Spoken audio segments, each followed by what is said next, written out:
கடனே இல்லைனாலே என்னுடைய நாட்களுக்கு பிறகு நான் பாராட்டுகிற தோழமை என் குடும்பத்தில் எங்கே போய் நிற்கும்? அது வீதியோடு நிற்குமா, வாசல் வரை நிற்குமா, படுக்கை அறை வருமா, சமையல் அறை வரை வருமா, அல்லது உணவு சாப்பிட்டுக்கிற இடம் வரை வருமா?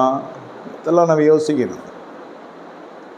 அந்த அளவுக்கு கடன் இல்லைன்னா அந்த பிள்ளைகளை தயார் பண்ணி விட்டு போன துணை ஆணாக இருக்கட்டும் பெண்ணாக இருக்கட்டும், கணவன் இருந்தால் மனைவி, மனைவி இருந்தால் கணவன், இதை பார்த்துட்டு நல்ல ஒரு சம்பாஷணை இருக்கணும். யாரை எங்கே வைக்கிறோன்றதையாவது குடும்ப அங்கத்தினர்களுக்கு தெரியணும். Please understand this all family management. என்ன நல்லா புரிந்து கொள்ளுங்க, இது தெய்வத்தினுடைய வார்த்தைக்கு புறமான காரியம் இல்லை. இவன் தீர்க்கதரிசி தான். கடன் வாங்கிறது தப்பு இல்லையான்றதெல்லாம் உங்களுக்கு தெரியும். நிர்வாகம் இல்லை. ஆனால் இவனை நம்பி காசு கொடுக்குற அளவுக்கு ஒரு தோழமை வச்சுருக்கான். அந்த தோழமை ஓரளவுக்கு பரவாயில்லன்னு நினைக்கிற மாதிரி இருந்தால் ஒரு காலகட்டத்தில் உங்களால் சொன்ன வார்த்தையை கீப்பப் பண்ண முடியல, காக்க முடியல. நீங்கள் தான் எப்படி கண்டிப்பாக அதை அடிச்சிருப்பீங்க. சரி, நான் இல்லை. அந்த மனுஷன் என்ன செய்வான்? அடுத்தது என்னவானா செய்வான்? என் பிள்ளைய தூக்குற அளவுக்கு அவனுக்கு துணிகரம் வரும். ஆள் இல்லை. நான் பழகிற காலத்தில் மொத்தமும் ஒப்பிச்சிட்ருப்பேன்.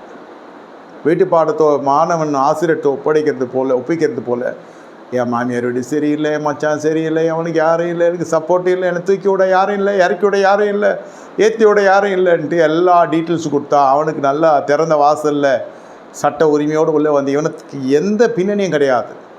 இவன் வீட்டுக்குள்ளே பூர்ணா தப்பே கிடையாது. அப்படித்தான் அந்த படுபாய் வந்து நின்னான். இதுக்கெல்லாம் காரணம் யார்? நம்ம தீர்க்கதரிசி ஐயா தான். எலிசா இல்லை, செத்து போயிட்டாரே ஒருத்தர், கடன் வாங்கி செத்து போயிட்டாரே கொடுக்காம. அவர் பிள்ளைகளை வந்து சூறையாடுகிற அளவுக்கு, பிள்ளைகளை வந்து தன்னை அடிமையாக்கி கொள்ளுகிற அளவுக்கு தோழமை. இதெல்லாம் கூட்டி கழித்து பார்த்தால் இந்த தரித்திரத்துக்கும் இந்த கடன் பிரச்சனைக்கு அடுத்த சந்ததிக்கு வச்சுட்டு போயிட்டான். அந்த கடனை சொத்து வைக்கிற மாதிரி இல்லை. அந்த நிலத்தை பற்றி எதுவுமே பேசலை. கொஞ்சம் நிலம் இருக்குதுல்ல, என் கடன் வரைக்கும் இந்த 2 பிள்ளைகளுடைய எதிர்காலம் என்ன, அவர்களுடைய பின்னணி என்ன, அவருடைய பலன் என்ன, பறக்கிறம் என்ன, இதை அடிமையாக்கி போகிறதுனாக்கா அவ்வளோதான், லைஃப் லாங் அடிமை தான் அது. ஆல்ரெடி நீண்ட கால கடன் வாங்குறவங்கலாம் லைஃப் லாங் அடிமை தான். வேதம் தான் சொல்லுது, கடன் வாங்கினவன் கடன் கொடுத்தவனுக்கு அடிமை. அப்பா வாங்கின கடன் பிள்ளை, அப்பா சொத்துன பிள்ளை என்ஜாய் பண்ணுறதில்ல, அதான் சட்டமும் சொல்லுது.